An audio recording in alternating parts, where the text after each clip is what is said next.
ما بيدربوه عشان بس ما حدش يفكر ان هو بيجيبوا مثلا الروبوت ويقعدوا يجربوا عليه. لا، مش بس كده، هم بيدربوا الاول البرنامج او الموديل بتاع الاي اي اللي بيتعلم الموضوع ده مع نفسه في بيئه افتراضيه. بيئه افتراضيه يعني حاجه كده زي ايه، اكنك لبست نظاره وبتعيش جواها، هو نفس القصه كده، يعني حاجه زي كده.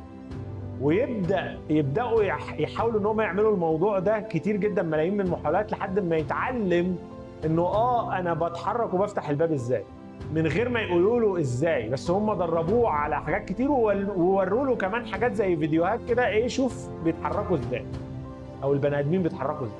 ويبدا هو يتعلم الحركه زي الطفل الصغير لوحده، بص على ناس ويتعلم. دي عبقريه وثوره الذكاء الاصطناعي. هي دي الفكره، انه هيبقى في تطبيقات كتير جدا غريبه وجميله وهتساعد البشريه جامد جدا جدا بعد المواضيع دي وبعد التطور اكتر في الذكاء الاصطناعي. لو عجبك الفيديو ما تنساش ان انت تشيره، ما تنساش ان انت تحاول ان انت تساعد الناس تفهم اكتر عن التكنولوجي.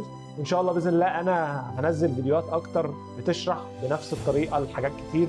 اسالني برضو تحت الفيديو لو عايز اي سؤال، ان شاء الله احاول اجاوب عليه في فيديوهات جايه ان شاء الله.